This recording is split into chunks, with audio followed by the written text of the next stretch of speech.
Good evening. You're listening to the Xtreme Movie Show. Tonight's episode, Xtreme TV. Tonight, gentlemen, is our last episode of Season 1, Episode 20 of Kolchak, the Night Stalker, that ABC show from 1975. Gentlemen, this Kolchak watch that we've been doing for the past 19 episodes, I got to tell you, there's been a few episodes that made me question how good this episode was going to be or how crappy the season would turn out. Overall, I will say this. Love Darren McGavin. I think he made the best of a bad situation. He definitely elevated the material that he was in. We had a lot of hot ladies. We had a lot of interesting ideas. We had some very good episodes and a string of some decent ones. Tonight's episode, the very final one, I kind of almost didn't mind it, but this is a case where the bad guy sort of creature thingy, he looks like the GORN from the Star Trek episode with Kirk, that terrified me when I was like 3 years old when I saw it and then laughed like a joke or whatever. But I could not, this went out on a whimper, not on a bang, and I felt kind of sad because of it. So that might have influenced overall here, but there was potential in this episode if this was a season that was continuing on for things to be pretty good, but I just found myself halfway through going, it's over. Kolchak is over. And it ended on this? Really? RDV, you've talked highly about Kolchak before too. Let's start with you. What's your take on this episode and just overall on Kolchak? I really liked the episode. The only thing that plagued it was the bad puppet, guy in costume. If it would have been like today's age, it would have been a much more scary thing. Agreed. Yes. That's the only thing I could take away from this. I said I love every single character that was involved in this. We get the Happy Days dad. You get Mr. Cunningham. Yes, we do. So he was the final guest star on the show. I popped when I saw him too. I went, oh yeah, he's in here. Yeah. And Darren McGavin's real life wife plays the blonde in here, who I thought could have been an interesting character if they had put her in earlier in the season for somebody to match wits with rather than argue with. I mean, too. So you're talking about Captain Brown. Yeah, which we'll talk about more about her. Lieutenant, excuse me. Irene Lamont. I mean, Pixel, no simping over here, okay? Oh, wait, Rob already did it.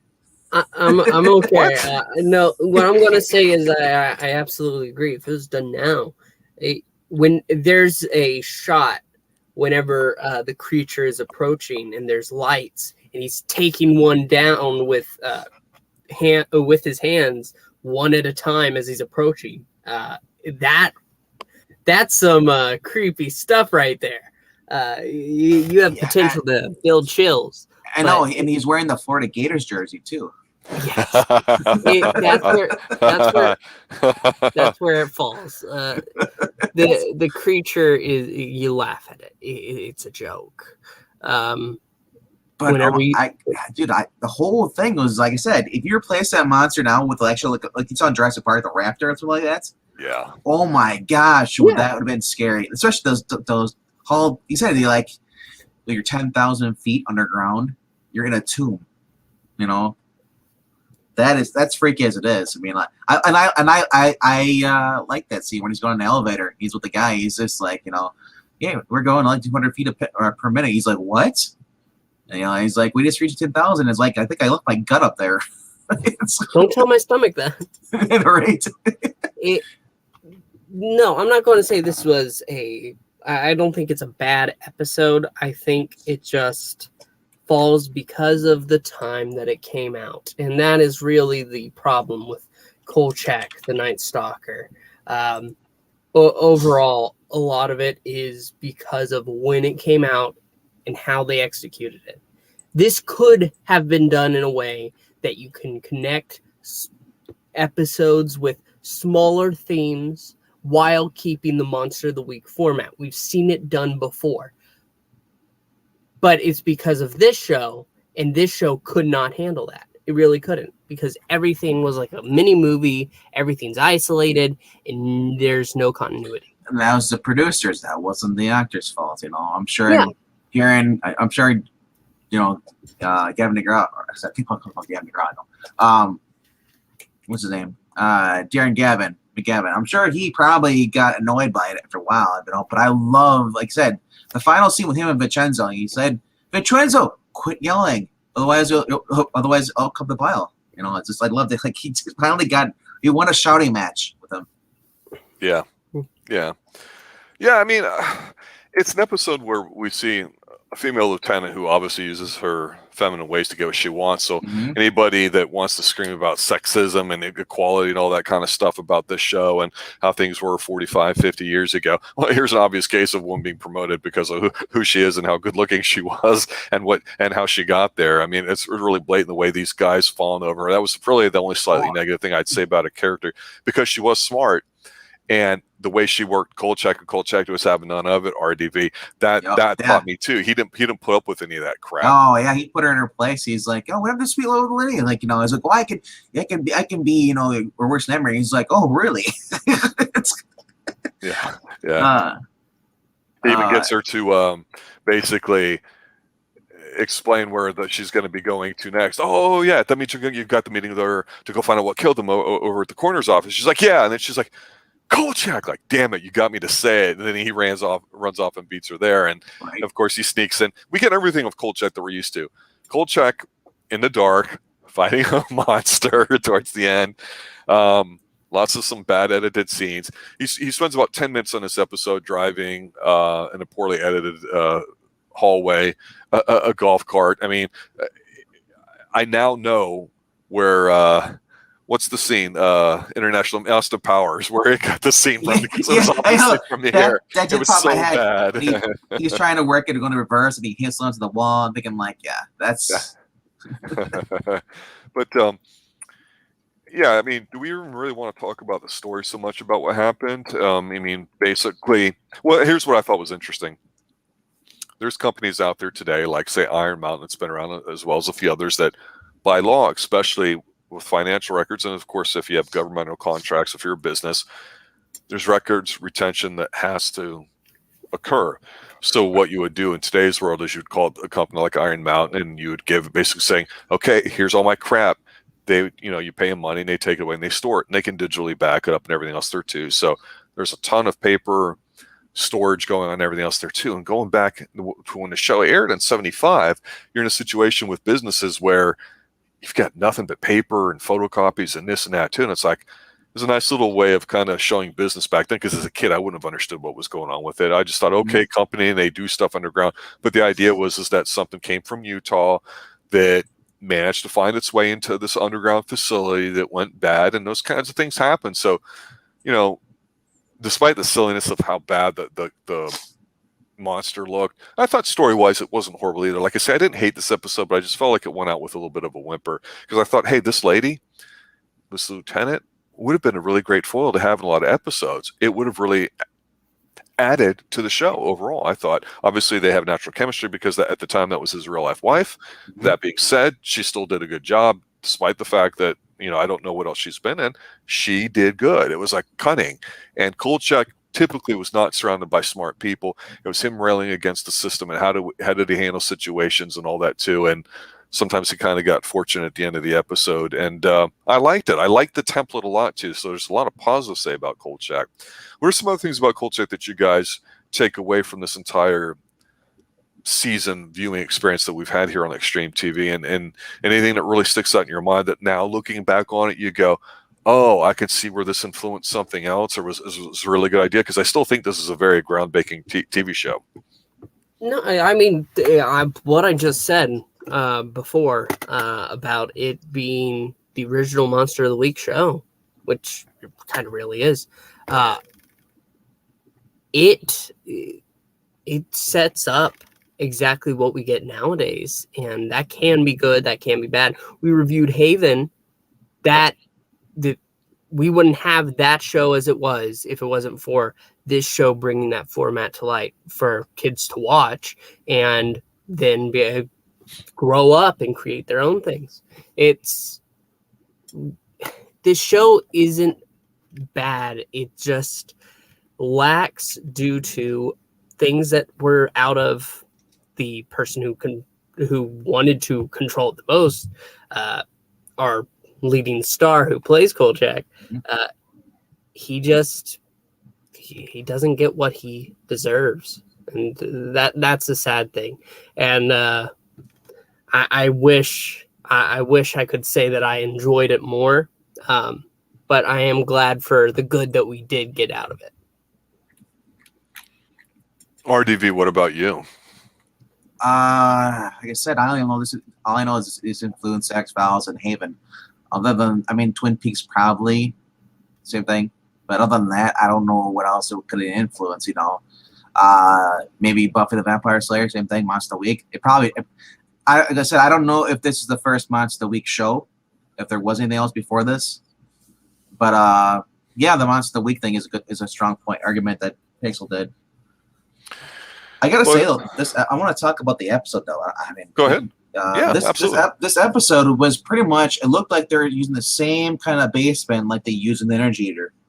Yes. They went down the basement of the hospital, the corridors. It looked exactly like it. Obviously they used the same kind of like hallway again. And that's the other thing too I liked about in this episode. Like you see him going all these different corridors. I bet you it's the same corridor. They just changed the the lettering on it on the wall. Yeah, because for how the magic of this, it made you believe there was and I love the whole fact that this episode was like shot in the dark.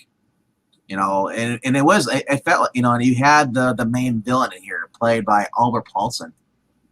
Albert Paulson, who's known for being on like Man from U.N.C.L.E. or Combat, and Manchurian Candidates. This guy always plays like the kind of like the villain or like the heavy. Yeah, pretty much heavy. Yes, and he was also in Mission Impossible too. And he plays the scientist in here, and he's the one who discovered the eggs. Right. And he's the cause for all of this. And you see how he gets his end. With the creature smashing through the walls. That was another thing too.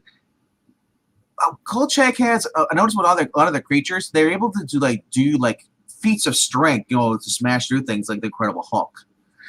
We saw it here too when the giant. It's pretty much a crocodile. It's supposed to be like a prehistoric monster or whatever, and it took like machine gun fire to it and nothing. So, and I mean, I'm thinking if it's only a reptile, that's one thing. It's strong, but it must have armor proof, skin, which is doesn't make sense for its size because we've seen that with the what's it called the giant more movies like Godzilla. Mm-hmm. The bigger he is, the harder it is to pierce the scales. Yeah. Same with dinosaurs. You have to go behind a certain part or whatever. Find a crack. And that's always been the tropes. And so it was kind of weird to see that and then firing on this and it had no effect. And I was thinking those, especially the whole episode building up to it, the whole entire cast. This was probably the best supporting cast he had in an episode. Really? I believe so. I said the whole. I can agree with that. It was strong. I'm not going to argue that. That's one thing we've said about the whole show is that one of its strengths besides McGavin is all those supporting people that come on. Absolutely. That one. There's that guy. Yeah, Frank Campanella, who played Pops in Pretty Woman. He was also in Overboard, Raising Helen. He's the judge in Dick Tracy. He was the guy that was. He sat down when Kolchak was eating his lunch, or this guy was eating his lunch, so Kolchak was hiding. Another guest star in here, and this guy's talking about the union, talking about how he doesn't get paid enough for this, and he starts giving him the rumors and stuff. Yeah. I mean, that guy was believable. It's like disgruntled. It's the 70s. It's like not everybody was happy with the workforce. That was so it was kind of neat to see more. A character you normally wouldn't see it. It's just Kolchak just kind of bumping into the guy, but then even because Kolchak doesn't have the morgue guy to to pay. Yeah. So he has to pay this guy. He's like, I get more than a minute. Well, how about 2 minutes worth? It's I love how they still slip that in there because usually he was paying the morgue for like I say from start to end. This was a solid episode. The only flaw I saw was the creature. If the creature would have been like today, it would have been CG, and we put a complaint about that. But at least it would have been more creepy though. Yeah. Yeah, and the thing too with Kolchak, we say monster of the week, but the reality of it is yes, there was some of the classical influences that we talked about, probably obviously due to copyright and everything else going on. So we had like a werewolf episode, we had kind of like a vampire episode, obviously with the movie. We also had, a Satanist one, but big thing going on in the 70s at the time too. But we also had some different ones. We had some different cultures that aren't necessarily always talked about, that mythology-wise gave us something for it. We had a lot of beautiful women in here too that were not just bimbos or just whatever. We actually had, was it Ruth, who in my mind, the older lady that worked there in the office, even though we didn't see him there all the time, we always do. We probably see a scene in there with him. They didn't really use her that much. And the few times that she talked or were like that, I was like, oh, Kolchak and her doing an episode together would have been really good. So there's definitely a lot of strong elements to the show that probably could have worked, and I agree with you. Sometimes the practical effects were not visually that awe-inspiring and all that too. But it's one of those things where you just look back on, and I said, this is a show that I remember seeing episodes of when I was a kid or later on, but then it fell off my radar. But then I just kept being reminded of it over the years. So I'm glad that overall, as a whole, we did sit down and watch them all too, because now we can say, you know what, a lot of stuff does go back to Kolchak and just how good he is, and. The monster of the week, what was popular at the time? Well, Marvel movies and everything really didn't exist.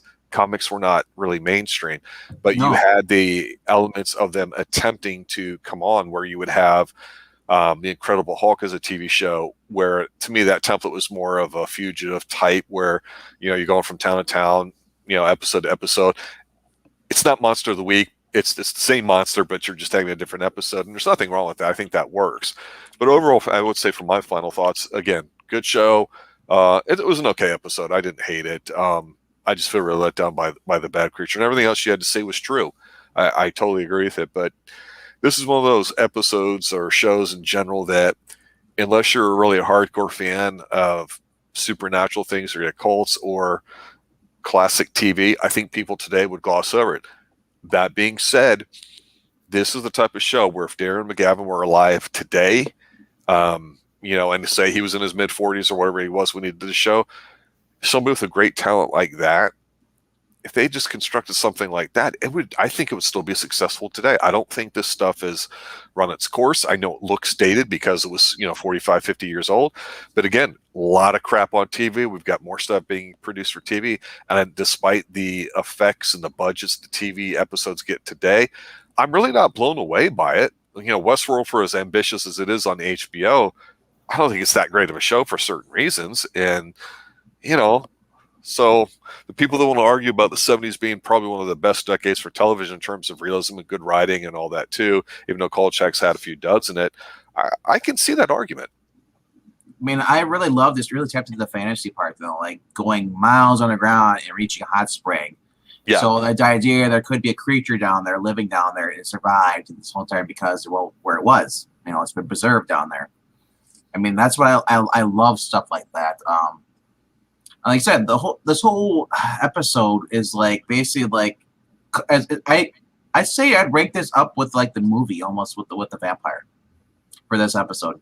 That's pretty high praise because we loved the movies. The vampire said, like you said, like it's just one of those things. It's not really touched upon. And it's like nowadays you see. I don't know if the tropes are from this or beforehand, but now it's just like we uncovered something and now ancient evil is now free and stuff. It's like just. But this is just a normal creature, so he can do anything. Imagine if this would have been a giant snake. It's like you see that all the time on the Sci-Fi Channel. They do stuff like this. But this was just a guy going and just like he wanted to get about this, and he saw a conspiracy, and he wanted, he's like, why don't you warn the public? Well, when we're ready. He's like, what do you mean when we're ready? It's like when everybody's dead. Yeah. I just love that. The military comes in, he sees the guy, and he kind of immediately shuts up because he sees he knows exactly what this guy is. Like, want to smoke? He's like, no, I read the search and photo warning. He still gives libs to people, even though he's being respectful. But I love that it's about him. He says what he wants to say, and he's able, like I said, from the very beginning of this episode to the end, it pops, Yes, the creature would have worked better if they wouldn't have shown it. It would have been more like, like you saw the tail, like it would dump, and it was kind of weird. You could tell it was like an inflatable or whatever prosthetic. It's like watching The Creature of the Black Lagoon, kind of the same thing. It's that bad. But I said, if you would have just like not show the creature, just show like a glowing eye and show teeth, that's it. That would have been much more. But as soon as you reveal the monster, it's like Godzilla. As soon as you put him, get rid of the rain, you put him in like a bright daylight. There's the flaws, and that's I hate about some of these movies. When you do props, unless you're doing like Jurassic Park level. I know that first movie when we saw like the T-Rex or like the raptors, and Right. and you're not. It's always going to look cheesy, So and I don't know. I said I enjoyed it. I mean, I love the banter with the girl, with the lieutenants, and everybody involved too. Even the scientists, like these kind of look like gays. The guy's gonna like put them down. And he's like, oh, what do you mean these aren't worth anything whatsoever? It's just the way he does things, and like till he gets the information, and the way he weaseled into the thing.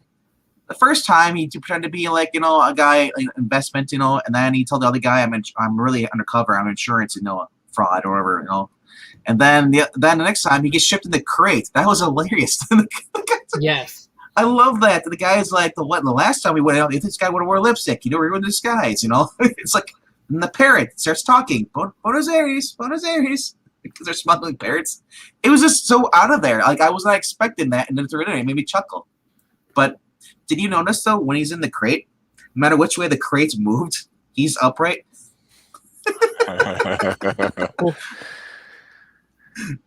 But again, it's just one of those things where I'm glad we watched it because it was entertaining, and again, it goes around him. And there's a lot of shows out there even today that are done well, by any technical measurements or whatever you want to call it, objective eye. You go, well, this is good or this is done well.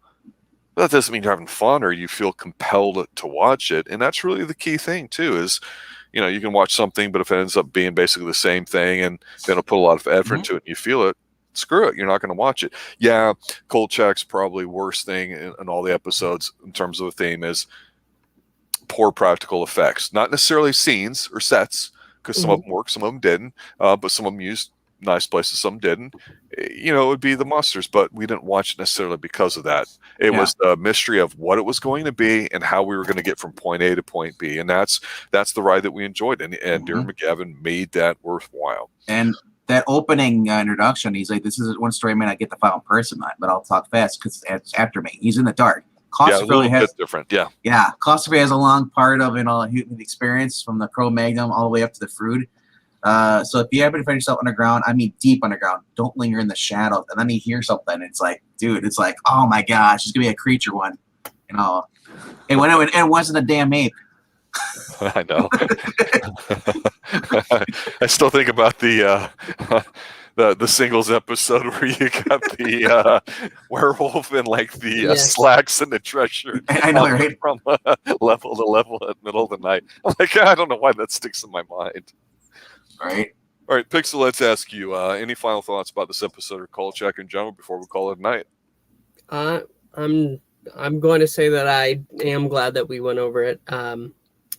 I don't know how extreme I would truly put Kolchak in the category, but I am glad that we went through it. I think it was a fairly good TV show. If it were, like I said, if it were made today, I think it could be done in a way it deserves to be. But it is a little sad that it's just gone, and I'm going to miss it a little bit.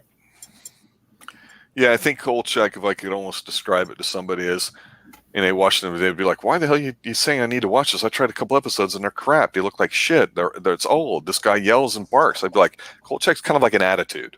And I mentioned that before as far as like comparing him to Fletch, but a little bit more darker or heavier or whatever too. And it was very enjoyable. Very good stuff there too. So I'd like to thank some of our hardcore fans that recommended, but as well as you guys for obviously being patient and willing to give it a try, because we don't typically do television here on the Extreme Movie Show. We typically, like I say, cover movies in general where we like to focus on 80s, particularly action films, but we do branch out from time to time in different areas because there's so much good stuff there to talk about. And Kolchak having its place as being a very significant show in terms of things that would influence later on too, as one of the reasons why I wanted to go back. We want to touch something that was pretty old. So there you have it, ladies and gentlemen. Kolchak, the Night Stalker, Season 1, Episode 20. Go check out the other 19, as well as Twin Peaks and other things going on there too. I'd like to thank you guys, obviously, Pixel and RDV, for being here tonight, and everybody else for watching. Thanks. Have a good night, and as always, stay extreme.